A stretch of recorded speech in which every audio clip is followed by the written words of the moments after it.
بسم الله الرحمن الرحيم الحمد لله رب العالمين الرحمن الرحيم مالك يوم الدين إياك نعبد وإياك نستعين اهدنا الصراط المستقيم صراط الذين أنعمت عليهم غير المغضوب عليهم ولا الضالين.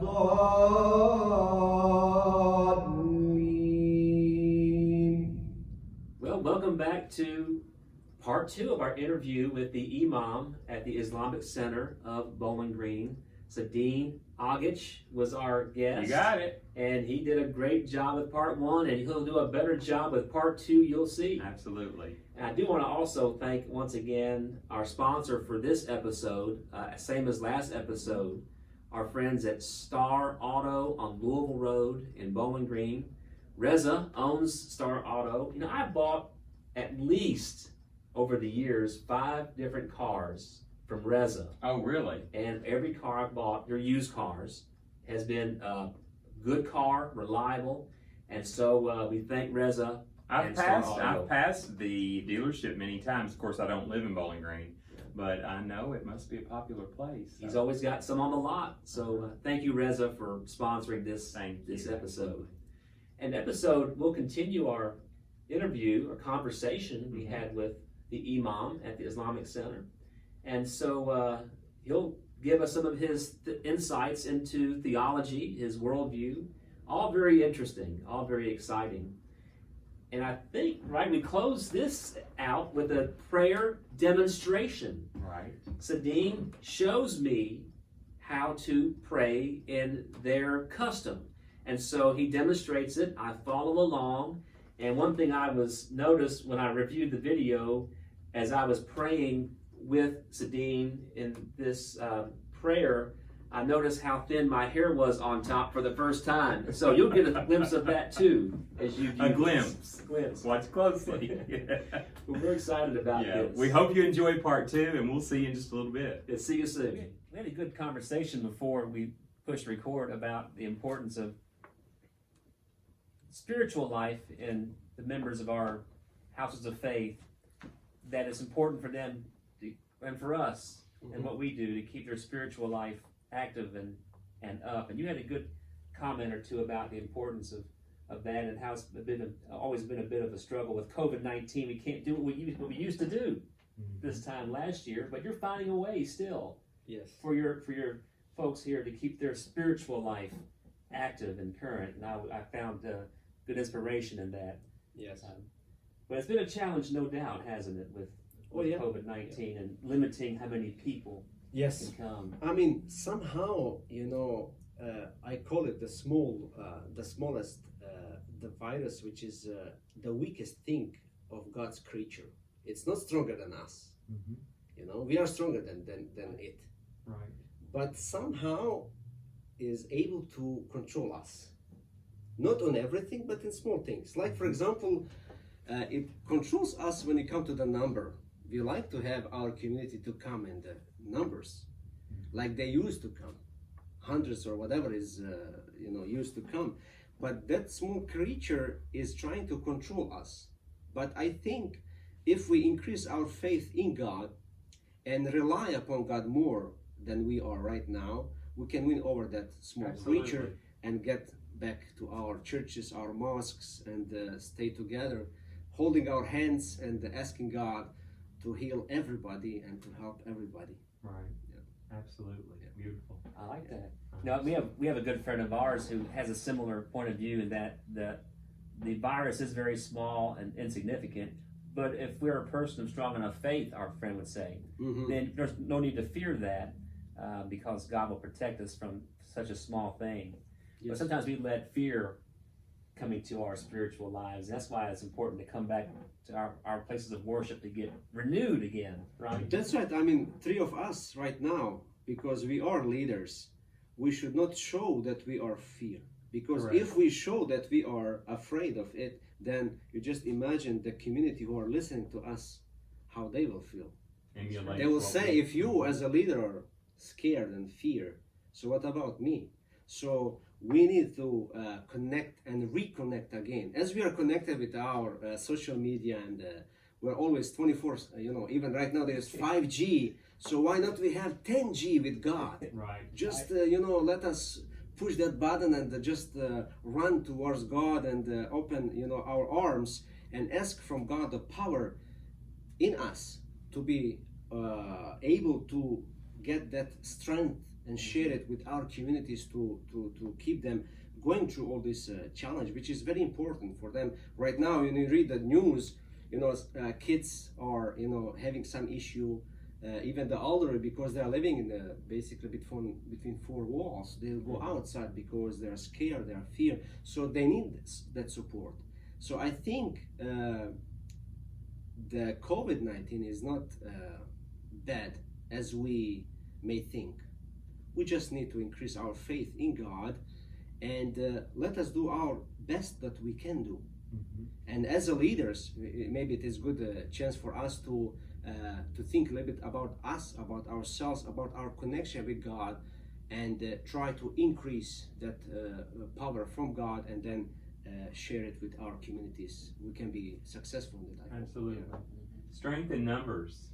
And when even our religious organizations or belief systems can come together, the more strength we have, the more faith is increased. Yes. What I really admired about our trip here so far is to hear about the dedication to the prayer life you personally and those who attend the Islamic Center have, and how often and frequently and how much attention is given to that prayer time. And that's a lesson I think all of us can learn from, to be more dedicated to our personal prayer lives, as we've witnessed you and your folks here to be. Yes, you're right. I mean, we as a Muslims, we are supposed to pray 5 times a day, and it is mandatory. It's not optional. There is optional prayers that if you want to more connection, more to pray by yourself. But when we come to the mosque and congregation prayer, there is 5 daily prayers. So for now, we established first and last prayer. We are leaving for now noon and afternoon prayer and sunset. So these are 3 are not praying in the mosque, but the first, which is dawn prayer, and the last one, which is night prayer, we are here in the mosque. Beside that is on the daily basis, and weekly we have Friday, which is following with the sermon, 12 o'clock. So I think these 3 are somehow helping every one of us. Maybe those who are able to come and attend the prayer are feeling much better, spiritual at least. And those who are coming at least weekly, I do believe they are better and feeling better than those who are not, for example, attending at all. Sure. Well, even in a friendship, when there's devotion there, yes, there's strength. The friendship stays strong when you're devoted to it and you give time to it on a regular basis. Yes. So that's right. And I just want to share one other thing, that when we come before the prayer a while or after the prayer, we usually greet each other. That is our not only tradition, but it's a religious requirement. We say Assalamu alaikum wa rahmatullahi wa barakatuh, which means peace and blessings be upon you. So it's basically kind of support, kind of a supplication, request from God. I ask God to have peace on you and to bless you and to save you up from all this what's going on. It's so music to my ears. Yes, so it's like sharing with each other. Say the answer, wa alaikum assalam, and may Allah be peace upon you and His mercy. So it's like sharing. What do you have? Sharing is caring. So I like it. So it's kind of common thing that we are always asking God for betterment, for to feel better and for peace, because peace today is we are missing peace. Right. Either on the individual level or at large. So we need that, and the peace comes from God. Well, I certainly think we've made a new friend today. I absolutely did. And from this, maybe we can make many more new friends. Right. we sense and see your vibrance, and we appreciate it. Thank you. It's You got beautiful. one friend. I'm the better. I got two. There you go. Wonderful. That's a great way to put it. Yeah, you're right. I got two. So Anything else, Charlie? Well, no, it was a great chance to chat with you. Can we come back some other time? oh yeah, of course. Anytime we can set another, Okay. meeting. And, Yeah. Well, you were witness. We've been invited back, so we will certainly. I'm and sure. we do need that. your support as well. That's right. Absolutely. That's it. Absolutely. Yes. Well, thank you all for watching, and thank you for letting us come into your home here, the house of worship, and we do look forward to seeing you soon. Thank you, and everybody's welcome. Yeah, Thank you. Absolutely. And don't forget to comment, or if you have questions for us or for any of the community members that we'll be visiting with, put your comments down there. Like, subscribe, hit the notification bell, and we'll be share. seeing you soon. And share. Share, that's right. Absolutely. Yeah. Take care, everyone. Thank Thank you. you. Bye. I know space, but usually no space. And then we pray, we face, this is our direction of prayer. So what do? We say, where is our hands? Like this, facing. Look at the significance of raising hands and saying or pronouncing Allahu Akbar, which means God is greatest. That is what I first part. God is greatest, 4 times.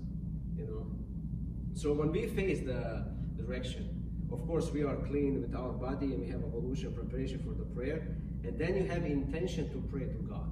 For example, let's say noon prayer. So when you are facing direction, so your eyesight, it doesn't look around. You're looking in front where you put your forehead in front of you. And then you raise his hands towards ears. You say, Allahu Akbar, God is greatest. And then we fold our hands right here. And I'm looking in front of me. So in this position standing, when I raise hands, basically the whole world right now, what I do, put it behind. I am in front with God. So I am separating myself from this world. I don't care about, because put everything back behind. So I am in front of, I want to connect with God. And my recitation, my praying to God is talk to God. You are talking to God. So you need to focus. That's why we don't have pictures, no statues, nothing started to distract you from the prayer. And that's exactly what people who meditate do. Yeah. Focus. Yes. Put everything behind them, Yeah. so you simply focus. Yeah, on so you're God. reciting and holding your hands in this position. You read the first part that I just finished right now, and then we are going Allahu Akbar again. So God is great. In this position, we spend and say Subhan Rabbil Azim. Okay, 3 times at minimum and 5. And then we go back from bowing position, and then we go prostration here. We put our hands behind our head. So we are putting nose and forehead on the ground. You need to touch. And our hands, the knees, and the toes. That means to the touching ground. So even the doctors from COVID, what they say right now, the best position is when your heart is, in only position that is heart lower than your body is when you're prostrate. That's true.